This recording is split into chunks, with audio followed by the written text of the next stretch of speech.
Okay, we are in open session. Under the first item E, consideration of claim of Rosa Hernandez Martinez.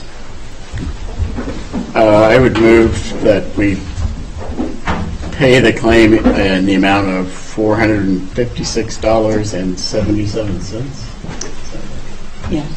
And I'll second. Any further discussion? All in favor, say aye. Aye. Aye. Motion passes.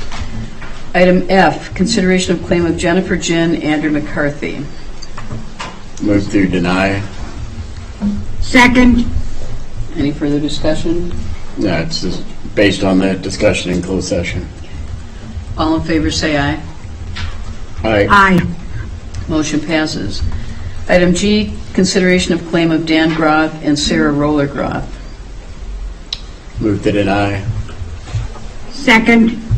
Any further discussion? All in favor, say aye. Aye. Aye. And finally, item H, consideration of claim of Carol Nimmer and Terry Nimmer. Move to deny. Move to deny. Second. Any further discussion? All in favor, say aye. Aye. Aye. Motion passes. Moving on to review and approval of city administrator recruitment materials. We're hoping to open up the position for applications within the next week or so, I think, but we wanted to bring it to find the paperwork to finance and personnel, the ad and the job description, and then Leah has put together a very nice brochure. Yeah. So if we just would like to let you guys take a look at it, and if you have any comments or suggestions, we'd like to hear them. I had a question, I guess, on the job description. Is that the same as what we used during the last recruitment? I think it's changed a little bit maybe, but not much, right? Nothing to. Yeah, and then the brochure looked really nice, and I noticed it's very up to date, referencing, of course, the San Damiano project. So, yeah. And Madam Mayor, I just again want to put a plug to some of the things that we've learned going through our process with Nehemiah. Lee and I had an opportunity to meet with Harry Hawkins from Nehemiah during the kind of the start of our contract with him about a year and a half, 2 years ago now. And one of the things that we talked about with Harry was some HR practices, and this is specifically one of the things that we talked about, is when we have these kind of higher level, department head level or higher positions, that we look at doing job brochures like this, rather than just a one-page posting that you put up on the website. You do the brochure to kind of showcase the culture of the community, which helps recruit a much diverse and wider pool of applicants. So our hope is that when we, fortunately, we don't have a lot of these opening, but when we do, we can use the brochure as a means to get the message of what Menonah is and what it stands for out to a larger audience than just a one page that you throw up on the website or a newspaper ad. I think it does a nice job of that. Do you have any other? We also included a salary survey. And As you can it's see, the salary range that's in the brochure. That's the range we're going with, or what you're proposing? 110 to 130. Yeah. Yes.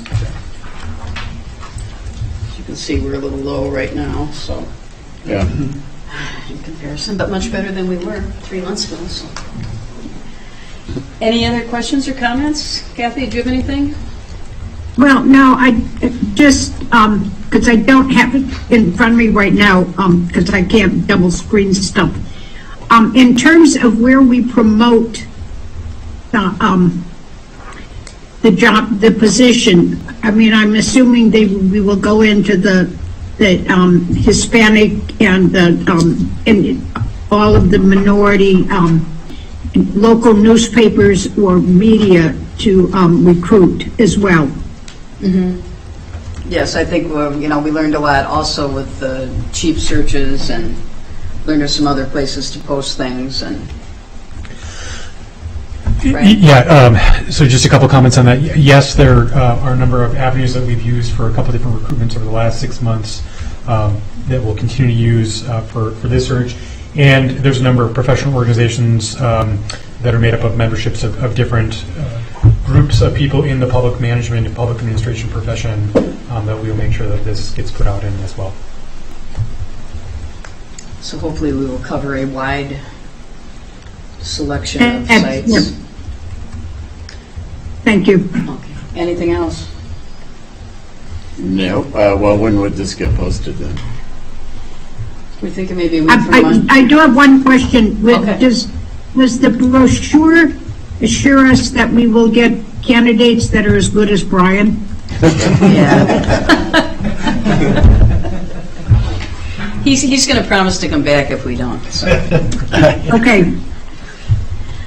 Leah, do you think maybe like a week from Monday or something? Probably, and I think we were thinking hold them open till June 6th, or which should be the Monday after Memorial Day. So I'm hopeful, being this time of year, that we'll get a good response. Okay, well, if there's nothing else, we will move on to the presentation of the Menonah Fire Department annual report. Did you want a motion on that? We can take one if you'd like. Is there a motion to approve the? I'll move to approve.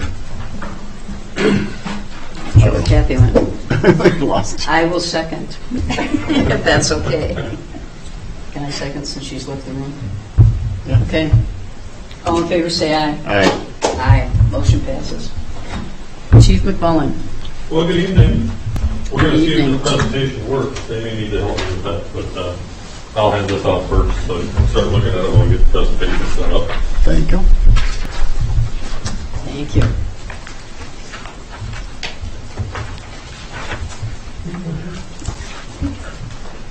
I made sure to make enough copies for everybody, and here's enough for the rest of the city council. Okay, great. In the past of this meeting. So we'll see if this actually works or not. If not, I can talk just fine.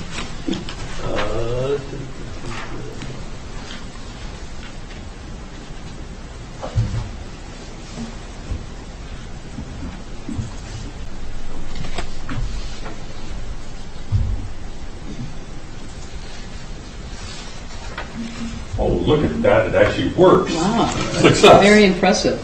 Well, I consider this a victory. So, this is a very short presentation. It's literally just a general outline of where I'm going with future staffing needs over the next couple of years. I want to make sure there's no surprises. I'm a big fan of transparency. I had a meeting with the mayor 3 weeks ago, somewhere around there. Yeah, something like that. Time flies. Yeah. But what I'm looking at right now, this first slide, as you can see, for those of you that don't know, what our staff does is we have 3 full-time staff authorized per day. So we have 2 on the ambulance, 1 on the engine when we have that extra person. But what this graph is Medic 60 alone. So just Medic 60, just last year, responded to 1,400 calls by Medic themselves. 60 is the ambulance, The is that ambulance, correct? because we do both fire and EMS, so they respond to everything. What this graph doesn't show is the 480 calls that were either missed by them or we didn't backfill because they were already on another call and we had a fire alarm call, something come in. So all told, that one unit was dispatched 1,800 times last year. So when you say missed, somebody else covered the call? Yeah, so either Madison comes in with, if it's an EMS call, if it's a fire alarm call, a lot of times we don't backfill with another ambulance. Since ours does double duty, they respond as a fire department unit instead of an ambulance in those calls. I'm not going to pull somebody else's ambulance to come set at a fire alarm. So, but when you add all the missed calls up, the calls that we didn't backfill, Medic 60 was dispatched a little over 1,800 calls last year. Could you, so by backfill, are you saying you still sent a truck but not the ambulance? Correct. Okay, So so it's a lot not of that times- nobody went? Correct. So Okay. we always have a response of some Okay. sort. So when you look at calls like this, the general standard that we go by just by EMS calls is about 1,250 calls a year. Once you hit that point, you need to start figuring a second rig to be brought into service. Just in Dane County, I can give you 3 examples of recent where people hit that number and they start working on the second ambulance. Once you add 2, you're up to 3,000 or 3,500 calls before you have to add a third. There's a bit of scale of economy. So as you can see, projection-wise, based on call volume already this year, we're up almost 20% in call volume just this year. So we're going to hit probably close to 2,000 calls just for the one unit being dispatched. So when I say a call, what I'm talking about is when my medic unit gets dispatched from the comm center. So by the time they get out the door, they get to the scene, they make patient contact, they get the patient loaded, they take him to the hospital, and they clear the hospital. That's an average of 51 minutes per call. We're lucky our hospitals are close. I can tell you outside agencies, it's an hour and a half to 2 hours. What it doesn't account for in the documentation they provide is the amount of time it takes to document that call when they come back. They restock, they clean, and they have to do the documentation that generates revenue for us. That particular instance is about 45 minutes a call. What was funny 20 years ago was like a refusal. You go and you don't transport somebody, and you would type up 3 lines and say, hey, they showed up, they didn't want to go to the hospital, and we returned. Those actually take more documentation now than before because of cohorts of our wonderful attorney. Lots of lawsuits. We have to document better now for people we don't transport than for people we actually transport because of lawsuits. So just the numbers from last year, we're at 10 hours out of the day just for EMS calls based on the average last year for Medic 60. So what that ambulance also does beyond EMS calls, which is the bulk of what they do, all of our folks that are required to do inspections, they're all required to do PR events, they're all required to do training, they're all required to do fitness. We require them to actually work out during the day so they don't keel over on a call for us.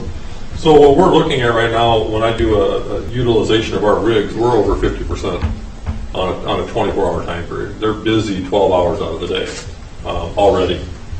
So what you're not seeing with those numbers, doesn't show you, I'd say, all the missed calls. So when you have missed calls or calls where we didn't backfill, that's not part of the numbers that I have up there.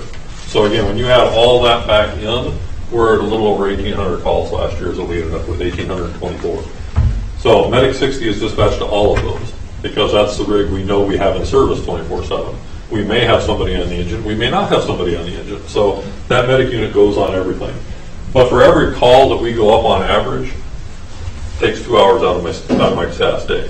So right now we're running 5.9 calls a day on average since the beginning of the year. That's up almost 2 calls a day since last year. We ran 3.82. So that's why the first slide shows a 20% increase. Our numbers are high. So, okay, told you 8 slides. I'm almost done. I've got 3 slides left. So again, I also acknowledge, I know Chief Cheney Austin is, we're a small city. I get the resource issues. I understand that we're limited on what we can do and how we can do it and when we can do it. We get all of that. So I'm working on starting to develop some staffing plans. Some are short-term, some are long-term, but based on how we can best add staffing without impacting the city's levy. Can we do it completely? We cannot. I'll be very upfront. We cannot do it. There will be an impact on the operating levy at some point. It's a matter of how much can we mitigate as part of what we do. This is a slide just based on the concept ideas of apartments and stuff that I know that are coming. You're talking another 1,000, 1,200, 1,400 people. If all these come to fruition, some of them may not. Some may be downsized. But when I look at concepts, that's a lot of people to add to a call volume of already 1,800 calls. That's a lot of calls. So, last 2 slides. See, I said 3 up and 4. There's one more after this that I added last minute. So this is just giving you a heads up. In the next month or 2, I'll be coming to you with a proposal to hire somebody basically to start mid-year as a 10th person, a flex person, to help cover the days that we know we're going to be short, and to help provide more daytime staffing. Because how many of you remember the call we had 2 weeks ago out of the Beltline with the 2 P&Ds and the car accident at Highway 51? I had 4 people on that call. That's it. I had 4 people. 2 of them on the ambulance and 2 on the engine. That's all I had. Working on the Beltline with 2 dead patients, 1 on each side of the highway. My crew did great. They split. They each took 1. and they worked it until we had Did we have mutual aid there, too? Yep, we had Medic 14 come out and Fitrona sent a medic as well. And we ended up having a squad come up from McFarland because we just didn't have the staff. We're getting more and more calls like that. I was covering the ambulance last week, because I apologize, I ran out of the Nehemiah group stuff that we had last week. We were out on the Beltline twice that day. And as they get the flex line opened up, it's just going to get worse. There's just no getting better out there. So I'm looking to hire a tent. If you look at our numbers, 80% of our calls happen between basically the 12 hours of the daytime hours. So we're looking to add additional staffing during the day, but also to help cover some of the days that we know we're going to be short. Other short-term stuff that I'm going to do is start providing you guys a bunch of data. Here's why. The 10th person, I can give you the data right now. I can show you the data, why it's needed, what we're going to do with that person, how we're going to pay for that person. I can do all of that, which will probably come next month. I wanted to give everybody a heads up. This is coming. That position we should be able to mitigate pretty easily. Long term, more staff. Everybody always wants more staff. I get it. But what I need to present to you folks is not just full-time staff. We're a combination department. So we're going to have to do work to update the POP program. It's going to cost more money. We need to do work. We're looking at an intern program. Once the new public safety building comes to fruition, we'll work on implementing that. That provides some supplemental staffing at a low cost, similar to what we have currently with our POP program. So all told, I can tell you rough numbers, I'm looking at $600,000 for all three components of that, whether it's paid on-premise updates, it's the intern program, or it's full-time staffing. The mix of those is about $600,000 in today's dollars. Based on our current projections that came from LifeQuest, I can probably mitigate half of that.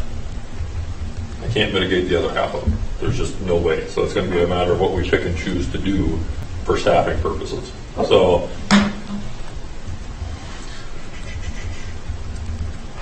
this is the last slide. All right. So I talked to the mayor about a SAFER grant. Federal government offers staffing help to be able to provide new staffing. So that's one way we can mitigate and drive that impact over multiple years. So that is one option that we have to write for. What that does for us is new full-time staffing. It will not do anything for paid on-premise. It will do nothing for interns. Federal government only wants to pay to put actual full-time positions in place and not imaginary positions with volunteers or interns that may or may not be filled depending on any given day. Revenue recovery, we're already doing that. I told you it takes us 45 minutes per call to do the documentation we need. I don't know if you've had a chance to look yet or Mark for this year, but what I've gotten so far from LifeQuest, we're actually over our revenue target already. I'm waiting for this month to come through. I wasn't going to put anything on paper until I see 4 months worth of revenue. We're actually over revenue for what our budget is. So revenue recovery is part of that, and as we put 62 in service more often and we catch more calls, we're going to be able to add to that revenue. But it's a matter of how much on any given year. And then you need more staffing, though, right? The staffing I'm service. looking for is all I'm looking for, but with that we'll be able to capture more revenue, even if we do it in a systematic way. So when I look at more of a layered approach with a SAFER grant of being able to say, hey, we're going to get a SAFER grant and add revenue each year to be able to offset that, so when it ends up at the end of the grant, the impact is not large on the levy. So again, I think over the 4-year period of that, we can mitigate about half of what we're looking for.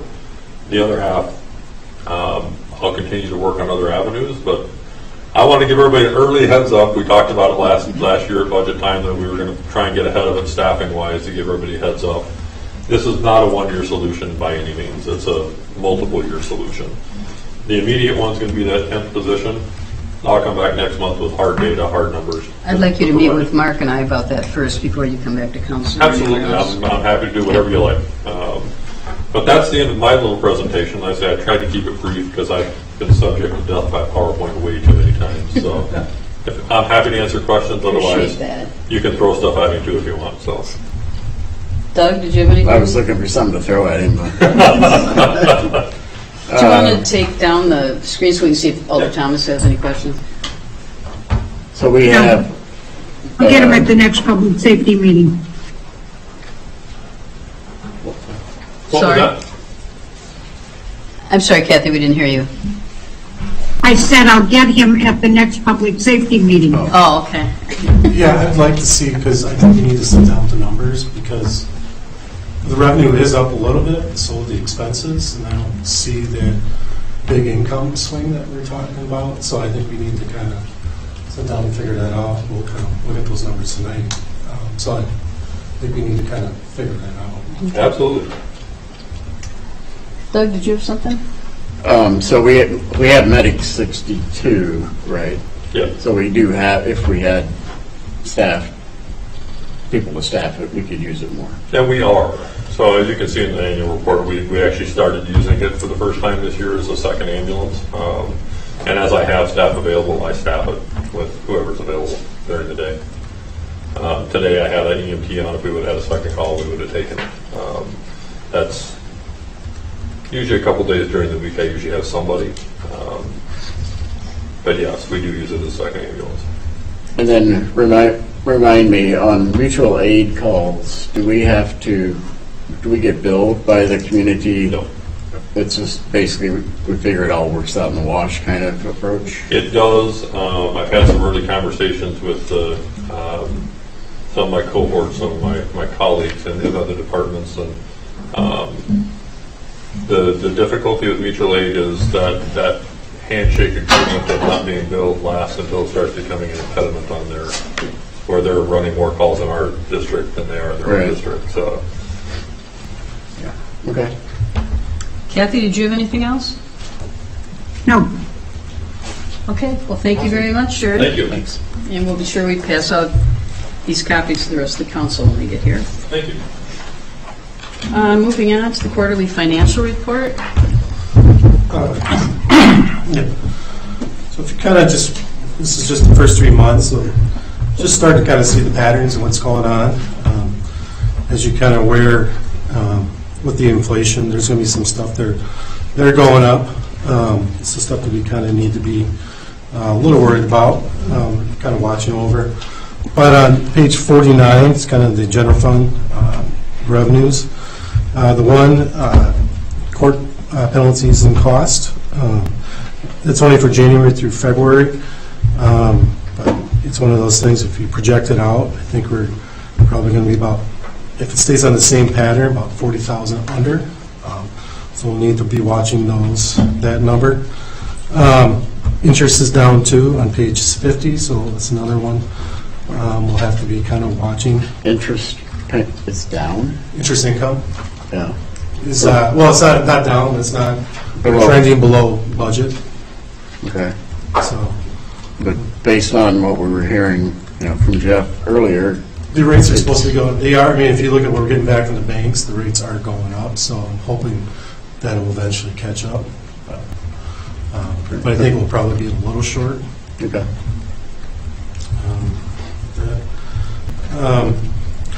I go back to license and permits. We have some new staff who taken the building permits, electrical permits, and plumbing permits. I got to go back and reallocate some of that stuff because they were just billing the revenue just to the building permits. So some of that stuff is actually electrical, plumbing, and HVAC. So we're going to go back and reallocate that. The biggest one we just had was Walmart just went through for their big remodel just recently.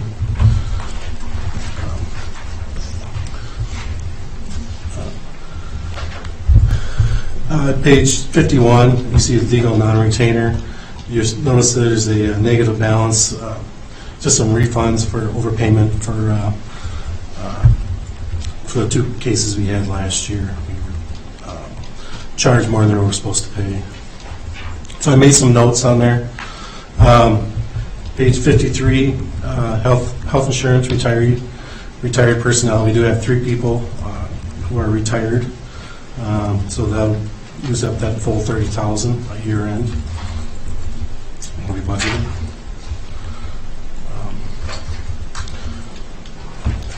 I made little notes on there, what areas kind of watch. Just in general, like fuel. I didn't mark on these, but all the fuel accounts will be over at the end of the year. Just in general, probably the next report will kind of more detail on that. If you kind of go to page 65, which is the rec fund. I said see last page. I kind of want to hit this one because a couple things are going on here for this on page 65. One, you can see Grand Crossing revenue at 48,000 already.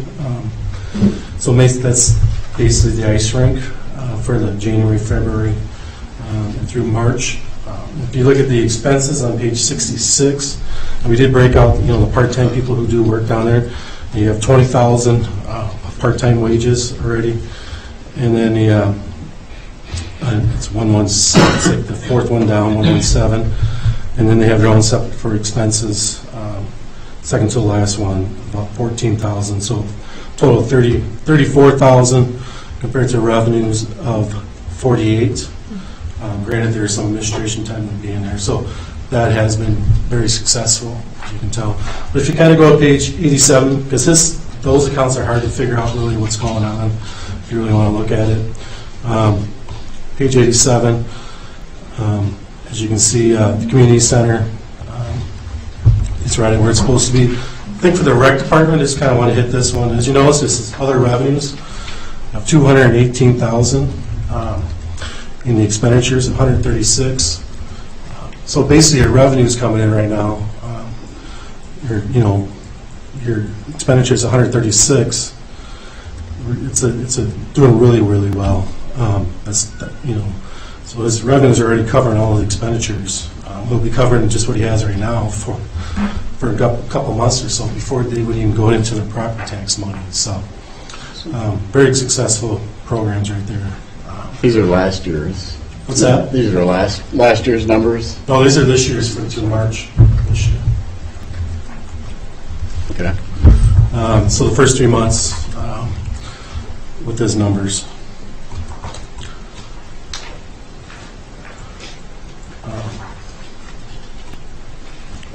Page 68, so the EMS fund, as you see the ambulance fees, they're at 29%. So far collection to date, it should be 25% is a good benchmark, so we're a little above that. The thing on the other side though is the expenses are up. With that for the service contracts, which relates to the collections of that, and then more of the EMS expenses. So with that, so there's that. The wages part-time, third line down. In there is the EMS director, so we pay them up front. Otherwise, you can see it's $2,100 we're paying per month on that. Not a lot of capital activity has happened through capital funds. The water and stormwater is on target where they're supposed to be. That's all I have. Any questions? No, I mean, I think overall looks pretty good. Yeah. We'll have a better idea. It's the first couple months, you never really know until you start getting out. So we'll have a better idea. Especially getting out of COVID and everything. Right, but there's, often the inspection, the licenses, permits, and, that can be kind of volatile, and so there's no, flashing red lights in it. No, the biggest thing that if you have all these projects do happen, those numbers will explode. Right. Alder Thomas, did you have any questions? I'm fine, thank you. Okay. We've got a couple minutes left to do the bills. Mark, do you want to? Yeah, there's really not much activity. I mean, you kind of covered a lot of that stuff that matches up. Some of the revenue and expenses. I didn't really have much. Page 89, just want to hit on Clean Lakes Appliances. We have that breakfast that we sponsor. That's in this. Included in there is budgeted for it. Johnson Tree Care, on page 91, they're taking down the ash trees currently. Other than that, a lot of it's just everyday stuff. There's page 100, if you go to the Untitled Law Office, I just wanted to let you know,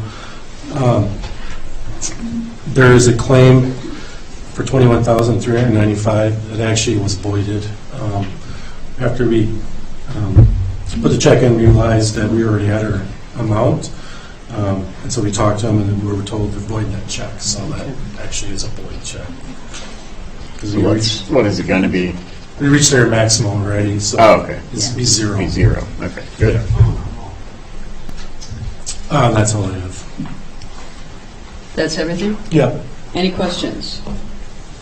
Is there a motion to accept the bills? So moved. Second, All in favor, say aye. Aye. aye. Motion passes. Is there a motion to adjourn? Move to So adjourn. moved. All in favor, say aye. Aye. Aye. We are adjourned. Thank you.